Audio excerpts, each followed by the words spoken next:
A word of warning, this podcast explores graphic and disturbing stories and includes some strong language. It therefore may not be suitable for our young listeners or other folks who may find it disturbing. Hello and welcome to True Crime Daily, the podcast covering high-profile and under-the-radar cases from across the country every week. I'm your host, Anna Garcia. We are recording this on May 19th, 2021. We are really fortunate today to have our own Owen Michael stepping in because our guest, who was originally scheduled, had a crime emergency that literally took place a few minutes ago. Owen, thank you so much for stepping in. We so appreciate it. It's my pleasure. We're all we're living with life's dynamics. Yes, we are. Yes, we are. And of course, you know, our guests are really at the forefront of crime. So when a crime happens, our defense attorneys get called. That's right. We've got some crazy cases this week, which I know, Owen, you're familiar with because of all the social media and the website updates you've been doing. So we appreciate your insight on this. Certainly. Here are the cases we're looking at. We have the trial of the missing Iowa jogger, Mollie Tibbetts. It has just started. Owen, you said it was opening arguments have already begun? Opening statements. Yes, sir. Yes, ma'am. Terrific. Just okay. began this morning. All right. So the prosecutor has warned the jurors that there's going to be a lot of graphic evidence that will be shown. So we're going to talk about that case. But first, the father who pleaded for his 5-week-old son's life on national television has been accused of killing that baby. We go to Montgomery, Alabama for this first case. Literally hours after the father makes this public plea to have his baby returned, the baby is found dead, and then the father is arrested. So let's go back and do this chronologically, because I always feel, Owen, that when we look at a case from the very beginning, the red flags start to emerge and the inconsistencies emerge immediately. So the baby, this is baby CJ, who's only 5 weeks old, was first reported missing on Monday night of May 10th. The baby's father, 32-year-old Caleb Wisnand, went to the Circle K convenience store, and from there he calls 911 and says his son has been abducted. The baby was in the car and now he's not in the car. So, Owen, what's weird about this is, and there are a lot of inconsistencies. Generally, at convenience stores, you have a massive amount of surveillance cameras, right? True. All right.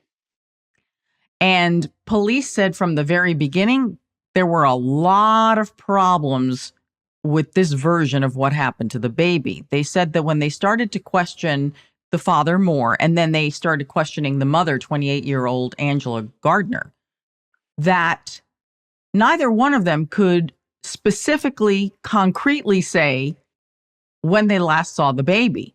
The stories were the mom said she last saw the baby on Saturday. They were all together on Saturday. So, Owen, that would make me ask, so what happened between Saturday and Monday when the police get called?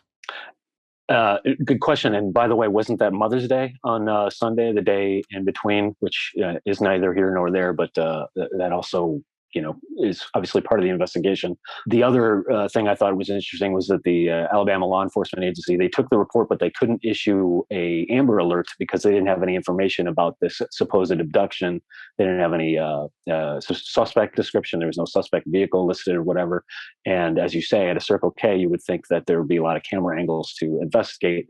Obviously, we're waiting on more police investigation here, but it already started off with this sort of gray area of when the kid actually went missing. The mom is sort of vague on this. And as we now know, the father is under suspicion. Absolutely. I think what to me is the most fascinating part of this, and we're going to play this clip now, is that so the baby is reported missing on Monday, but we think the baby probably hasn't been seen since Saturday. And by Wednesday, the couple, the parents, the young parents, are they go in front of the cameras and they make what we see all the time is a plea for the public to come forward and help if you know anything about the baby's disappearance. And what is so interesting about this is that I wonder, and we're going to talk about it after we play the clip, I wonder if the police were almost setting them up in a way to see what details they would or would not provide. Because by this point, the police, I don't believe these two at all. So let's play the clip. And I do believe that they are emotional. They look very upset, but it's a very short clip. Here it is. She's not good with cameras, so I apologize. But we would just like for anybody that has any information. I don't remember a lot, but I did remember I was breaking up, with the cops. But I know that if anybody's got anything, any places that I could have gone, anybody, you know who you are. Please, find him, please. It would mean a lot. It would mean everything to us. So I think from the clip, we can tell that the parents are clearly dazed. They're confused. They're emotional. But they don't offer a lot of details. And the plea, that part, the least emotional part of their, I'm not going to say performance, but of their plea was the plea itself. There wasn't much, right? Yeah, and look, I'm not a body language expert. I would leave that to other people to opine on. But I was not struck by the authenticity of the father in particular here. It seems to me that if my 5-week-old son, my 5-week-old child is missing, I would be freaking out. I know people handle grief differently, and I'm not trying to blame these people whatsoever. But I think I would be quite a bit more frantic than this, and I would be, spewing a lot of. I would be very verbose with all the details surrounding it. He claims that the father Caleb claims that he kind of was out of it and doesn't remember a lot of details and whatever. But it seems like if you're going to go, even if you're nervous, do you want to find this kid or not? You really got to put some information out there. Like I said, I don't mean to judge them solely on the physical situation here, because grief affects people, but it seems like they weren't particularly enthusiastic or prepared in the way that I would expect.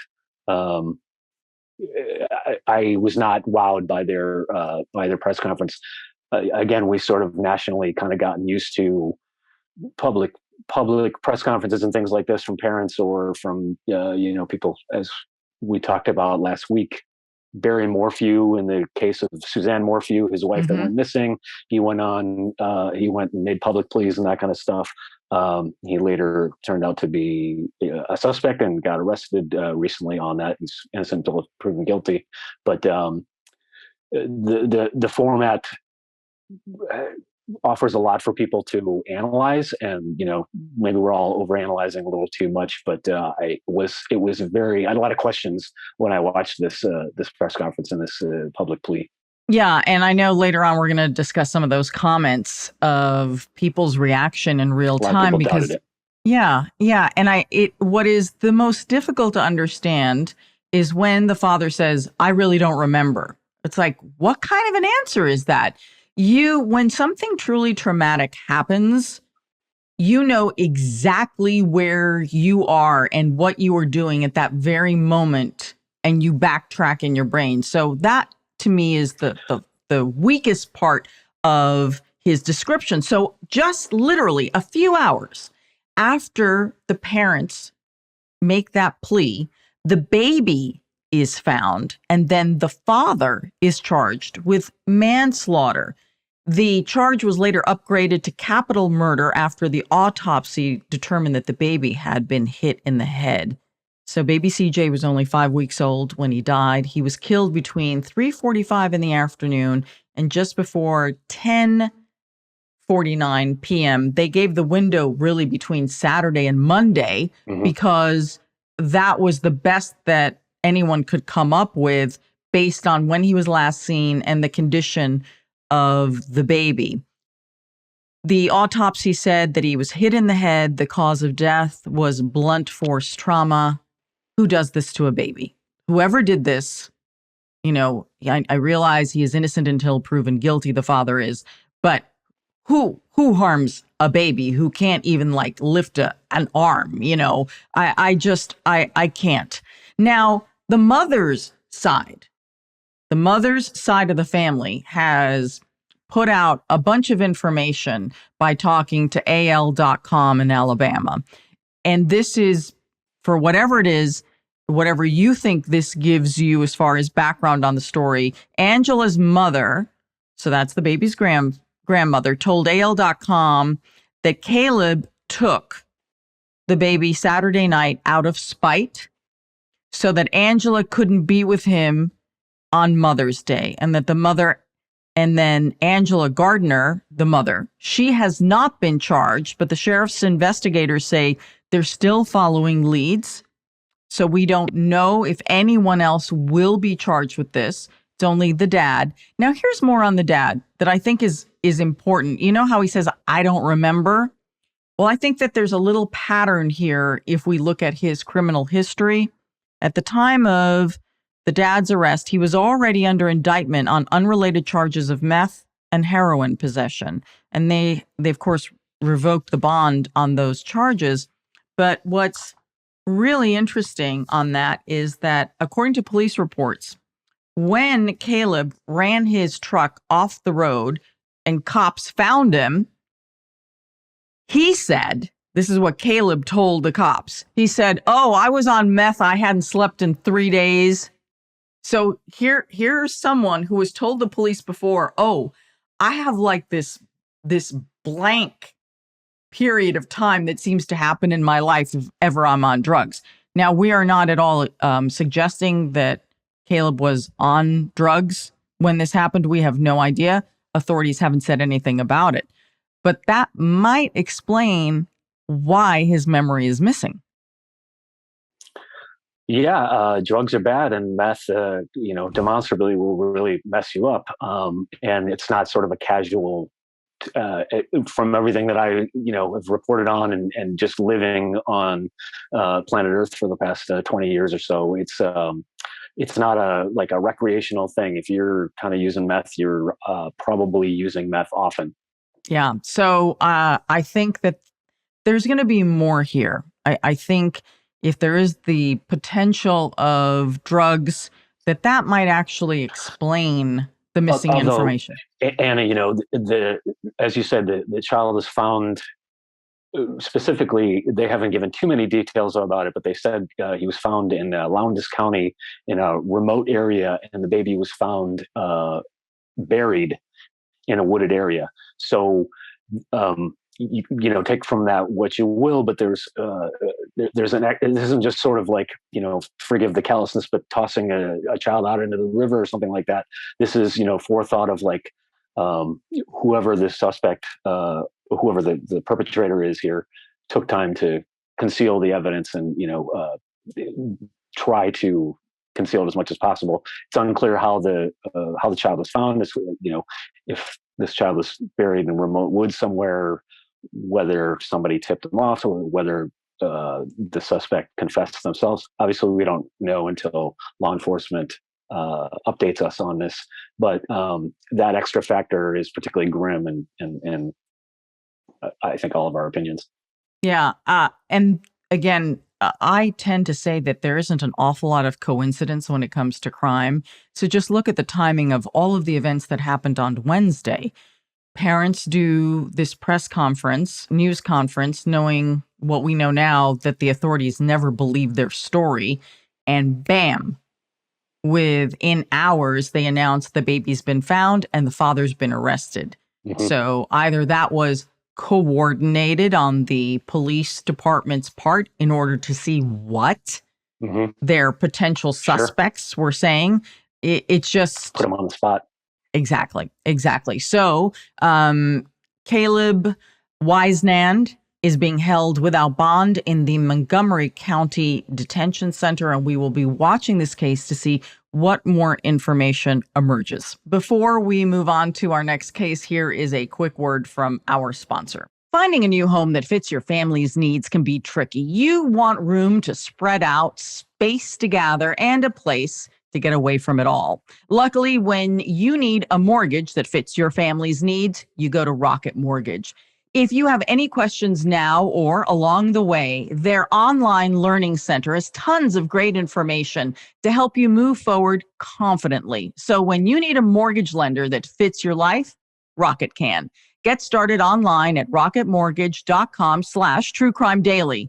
Call for cost information and conditions. Equal housing lender, licensed in all 50 states, NMLSconsumeraccess.org, number 3030. Now over to Iowa, where the trial of a man accused of fatally stabbing a 20-year-old University of Iowa student, Mollie Tibbetts, this happened 3 years ago. Well, the case has finally gone to court. So what happened today in court? So this morning, opening statements began from prosecutors in the case of the murder of Mollie Tibbetts, 20-year-old college student who was home in Iowa, in Brookline, Iowa, which is kind of a rural area. She went out for a jog in 2018 and went missing. Her body was later found after a suspect was arrested. That suspect is now on trial, and the trial is proceeding this morning. Let's go back to this case and what happened, because this was, even though it was 3 years ago, this was the kind of case that got a lot of national attention. You have a young woman who goes out for a run in a very safe area and never comes back.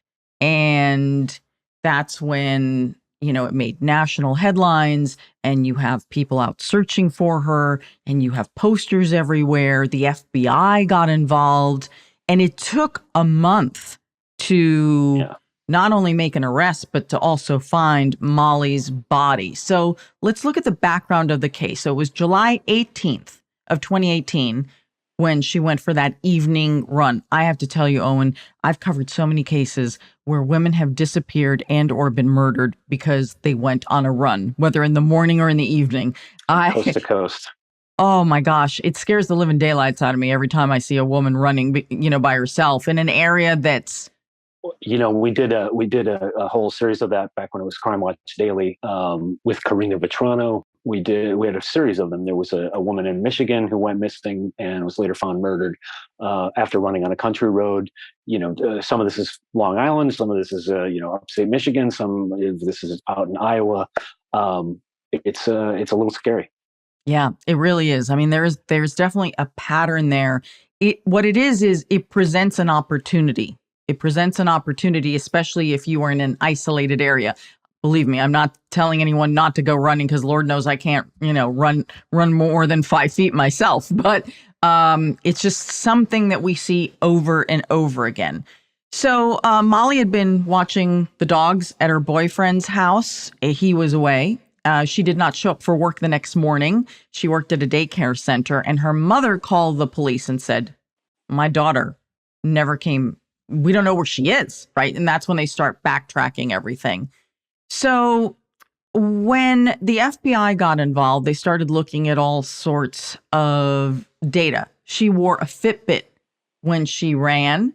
So they were trying to analyze where she was, getting some, mapping from that and anything else, and surveillance cameras in the area, trying to figure out what happened to Mollie. And again, it took almost a month to get to the bottom of it. So police end up questioning 26-year-old Christian Bahena Rivera. He allegedly told police that he followed Mollie in his car as she jogged, and then he got out and started running next to her. And according to his alleged confession, he admitted that as he's running alongside her, this is what he said, it's his version, that Mollie grabbed her phone and threatened to call police, which is interesting again, because that means that she would have had both her phone and a Fitbit for tracking purposes. Sure. And she's clearly being harassed by some random person who decided to pull up and talk to her, which I'm sure lots of our viewers and listeners and readers can attest to. So that's pretty scary. And, what else can you do? She has a Fitbit on and she's got a phone with her. You're feeling pretty safe. We should say they didn't actually find her body until this guy essentially confessed and led them to her. So even with the best precautions here, unfortunately this happened. Yeah. Something happened to me a few weeks ago. I was just out walking the dog, and this guy pulls up next to me. And usually, someone's asking for directions or whatever. And I never would ever get closer to a car or by any means ever lean in. So I always keep my distance, right? And he says, hey, can I talk to you? Can I like almost saying, can I show you something? And I'm like, no. Your alarm bells are going off. I'm like, do you really want me to move close to your car? Are you out of your mind? There were some walkers and joggers around me. And then he does the same thing to them. Turns out he was trying to give out, I guess he's a handyman or something like that. And he was trying to give out cards and stuff. But there are a million easier ways to do that, if indeed that was even legitimate, right? Who knows? Can you imagine? It's a dangerous world out there, and I would never want anybody to be paranoid or anything like that. But as we cover with the dozens of cases that we do every week and every month, you have to be situationally aware and a healthy suspicion just in general, or at least an extreme awareness when you're out in public. It's unfortunately a fact of life, even in, from metropolitan Los Angeles out to rural Iowa and everywhere in between. It's an unfortunate fact of life these days. Yes, absolutely. Oh, you just have to be suspicious and on guard. So here is what Christian, allegedly told police. And we're really going to get into this because there's a lot of debate, legal debate over statements that he allegedly made to police and if they can be used against him. So Christian said, according to charging documents, he said, quote, that he panicked, got mad, and he blocked his memory. He went on to say that when he gets angry, that's what happens. He loses his memory. Kind of odd. Christian then told investigators that when he came to an intersection, that's when he came to all of a sudden and started and saw that there was an earpiece on his lap because Mollie was running and had, her headphones in. So somehow that jogs his memory. And then he drives to a cornfield. And that's when he realizes, oh, yeah, there's a woman in the trunk of the car. This is allegedly what he told the authorities. Sure. He opens up the trunk, according to these documents, and saw that Mollie had blood on the side of her head. Again, police claim that he said that he dragged her into a field, that he carried her over his shoulder, put her deep in the field, and then took the corn stalks and used it to cover her. Okay. So this happened 10 miles from where she was jogging. So that gives you an idea. And if you've ever driven through Iowa, as I have many times for Crime Watch Daily, you get to one of these cornfields, you can't see anything more than a foot. It's hard to keep your bearings, even if you could see around you. There's not a lot of landmarks on the landscape. It's not exactly like there's mountain ranges or whatever. I mean, there's rolling hills and things like that, but definitely you can lose your orientation pretty easily in a place like that. Absolutely. So here's what ends up becoming very interesting. So police say that they do find Mollie's blood, allegedly, in the trunk of Christian's car, and that the autopsy reveals that she was killed by multiple sharp force injuries. So police arrest Christian. All this is taking place over, it looks like, 24 to 48 hours that he was, and this is going to be the most interesting point, that whether he was in custody or whether he was being questioned, but he was at the police station and with authorities over this time. And as you said, he told police where she was, and then they found her. So there's no dispute that they found Mollie. That is not under dispute. So they arrest him, and bond is set very high, $5 million in this case. And when he finally does get his legal representation, his attorneys start to contest the confession. And they have some success in this area, because now we're going to see where some of the weaknesses are in this case. And that is, I think, always a very important discussion, because, I always believe that in a court case, you hear some of the evidence. You don't always get to hear all of the evidence. So we may know more or have more access than a jury member does because certain things are not admitted into court, which I think is going to be interesting here. By design. Yes, by design, of course. So Christian Rivera pleads not guilty. And some of you may be saying, but wait a minute, if he led police to the body, but he pleads not guilty. Okay, now let's get to what I think could be very challenging in this case. In November of 2019, this is more than a year after Mollie's murder, his attorneys asked the court to throw out his confession. And they make several claims here, his attorneys. They say, one, his English wasn't great. He's a migrant farm worker. So they claim that he didn't comprehend what was going on clearly. So that's one thing that the attorneys bring up. But the much bigger issue is whether his Miranda rights were read properly. It appears that parts of the Miranda rights were left out when they were first told to him. And the most crucial part that was left out was anything you say may and will be used against you in a court of law. That part was left out. And we're not just saying this because it's from his point of view. In the court hearing to determine whether this happened, the prosecution, the district attorney conceded, yes, indeed, the Miranda rights were not properly read to him the first time. And they also brought the officer who also admitted that she did not properly read the Miranda rights. Let's do a slightly, deeper dive on this part, Owen, because I think it's so crucial to what's happening right now in Iowa. Absolutely. So I have two thoughts of that. The first thing is obviously the people kind of go back and forth and get mad about police procedure and things like that. What does it matter about the Miranda rights? But this is sort of a essential, a cornerstone of American jurisprudence and police procedures, et cetera. It's important. It matters. We'll see how much that gets hung up on here. I mean, essentially they found this guy because home surveillance video from that night basically captured a woman running in the area, and apparently a black Chevy Malibu sedan was seen in the area as well repeatedly, and it had very distinguishing markings on it, or distinguishing features on it. It was kind of tricked out, if you will. It was like some chrome rims and that kind of thing. So that's what led them to identify this guy, first of all, as a potential witness, and then essentially that led down this path.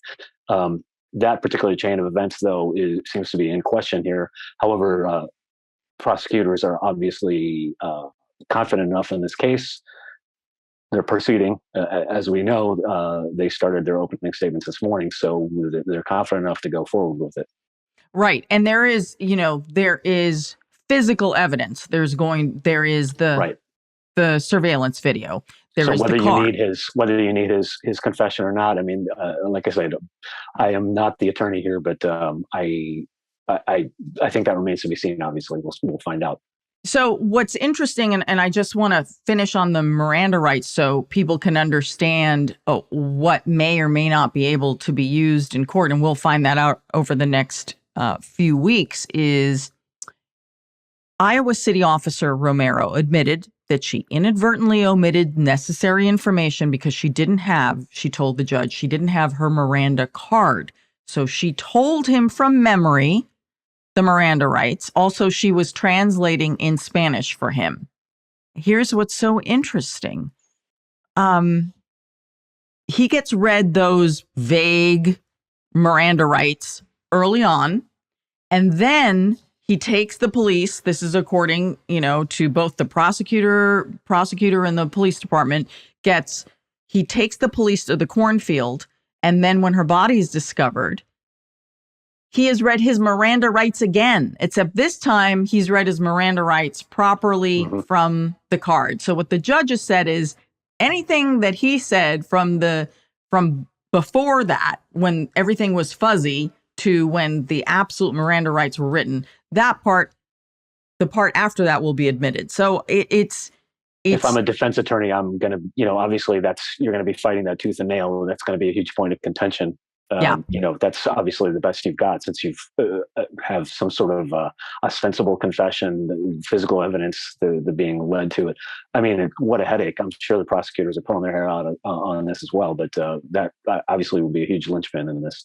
Yeah, you think about it, it comes down sometimes to these technicalities. But again, there is so much additional evidence that that is hard to dispute, such as the physical evidence. Why would her blood be in the trunk of his car?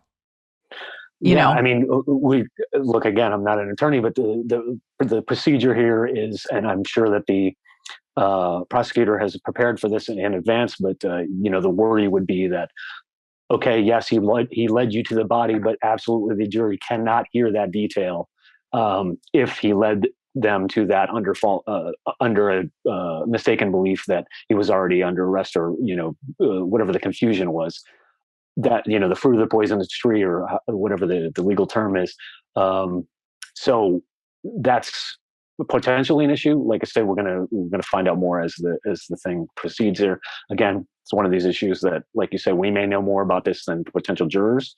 Again, by design, that may be prejudicial information that's out there that they're not aware of. We'll find out. Again, obviously, we're waiting to see more as this goes forward. Yeah, and one other thing that the defense is going to try and use in their defense is that unknown fingerprints were also found in the trunk of the car. So they're going to try and point the finger to an unknown other. Sure. How strong that will be as far as the defense, we have no idea. But definitely there's some weakness in the prosecution because police didn't follow procedures. And yeah, you're right. The prosecutors, nobody's happy about this part of it. So we'll see how this goes. So members of the public and the media are not allowed in the courtroom. However, the judge has made it possible for everyone to be able to follow the case virtually because we still have COVID conditions. And we will absolutely follow this case without question because it's just one of those fascinating cases. And I really want to see how this works out with the whole Miranda issue and what parts of his confession can and can't be used. Now, Owen, since you were so kind to step in today and you're doing double duty with your comments, I'm wondering, will you be able to post any of this on the trial, or what kind of stuff can you do, to update, or will you be updating everyone on the case on your end? Yeah, I mean, obviously we'll see as the days develop here. Today's the first one, so we don't have a whole lot of information yet. Apparently the prosecutors are the latest thing that I saw that they were talking about this morning was that they were discussing the car itself and the admissions. So that has been presented to the jury. We'll see how the day goes on. Yeah, we will be following. We'll be updating on this. This could last, weeks. It could be a matter of hours. It could be a matter of days. Who knows? I mean, tune in for more. You can check us out on truecrimedaily.com as well as Facebook, Twitter, Instagram, YouTube for updates. And, we put everything we have out there. So when this happened, it shocked a lot of people. It's every parent's worst nightmare. It's every adult's worst nightmare that you could be minding your own business, something like this happened to you. So huge interest in the case. We will pursue this vigorously as possible. Okay. Thanks, Owen. So it's time for our comment section. These are the cases you all are talking about. And because our first case about baby CJ unfolded over a week's time, you all had some time to weigh in on that. So I have a feeling our comments and our observations are pretty much what other folks were seeing, especially with that news conference. Indeed. We got a lot of comments on this one. In particular, we reported on the Caleb Wisnan case last week. A lot of our readers had some opinions. Haley S. said, "You knew something wasn't right just by the press conference that they gave. It was so strange. I mean, within the first 1 minute of it, will make you say something iffy going on." Kara H. says, "I saw their public plea and immediately said, give it a little bit. They'll be charged. They know where that baby is." And Denise E. said, "I feel like the mom has to know more too. Ugh." Yeah. It's just so sad. It's the whole thing. It's such a sad case. Really Again, sad. we'll bring it to our readers and our viewers as much as we can, because it's a shocking case and people want to know what happened here. And we have something from the lighter side. Some of our viewers and readers may recall a Bengal tiger somehow got loose in a Houston neighborhood about a week and a half ago, with video showing the big cat roaming a suburban street. A man escorted the tiger into his Jeep Cherokee and drove away as police arrived and officers lost him. Victor Cuevas was later arrested, but the tiger was not found for days. Well, the tiger has finally been found safe and sound and has been transferred to a wildlife facility in Texas. Before the capture, our readers had a lot of helpful advice on how to catch a tiger. By the tail. They weren't that specific. Jerry C. said, have they tried running a can opener? This is specific humor for cat owners out there, by the way. Ashley A. said, leave large boxes in the middle of streets. It's been known to capture a few house cats. Why not with a tiger? Christian L. says, I don't know, man. If I ever get face to face with a tiger, I'm gonna throw some hands. I'll get killed, but at least I'll go down fighting a tiger. Christian, maybe rethink that, but hopefully you didn't have to deal with that. It always amazes me, right? Because there's always going to be a crazy story. Remember, I think there was a tiger that was in a New York City apartment, like in a small apartment years ago. And everyone was trying to figure out, how could this massive thing be living in something like a 2-bedroom apartment in a high rise in New York? Right? You would hope it would be declawed at least. I know. And then there's always a case, this will be coming up in a few weeks or a few months. There's going to be a python in somebody's house or in the toilet bowl, right? There's always a boa constrictor. We had no shortage of Tiger King references in this particular story as well. I don't know, keeping tigers as pets, man. It's seems to be a thing. Yeah. Well, I'm sure. Unwise thing. And my dog Jackie was barking earlier in the podcast. I'm sure you all heard her, but like, what am I going to do to stop her? So she's just a Chihuahua. Can you imagine if I had a tiger in here? This is insane. People are crazy. I get it. They're pretty and they're fluffy, and I don't know if I want to cuddle with a tiger. I guess it seems like sort of a status thing to get or something. But I like a dog. I like a cat. Yeah, I agree with you. Owen, thank you so much for joining us today. It is a pleasure. It's always fun to be reunited with you for more than just comments. Thanks for stepping in. We really appreciate it. When crimes happen, people have to respond. We got some stuff to tell you every week. So, and you can check us out on truecrimedaily.com. Like I said, you can get our content on YouTube and Facebook and Twitter and Instagram. Check us out in those particular areas there. And we've got content for you every hour and every day.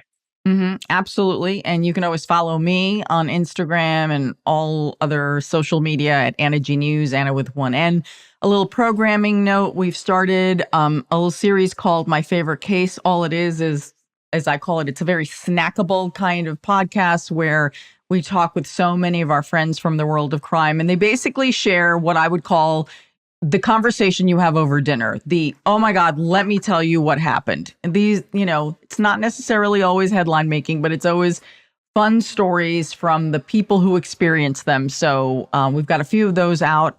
So you may want to check those out. As always, you can find our content on Spotify, Apple Podcasts, Stitcher, and Google Podcasts, of course, on YouTube. And you can get updates by subscribing to our newsletter at truecrimedaily.com. And the newsletter is put together by the one and only Owen. Until next week, this is True Crime Daily, the podcast. I'm your host, Anna Garcia.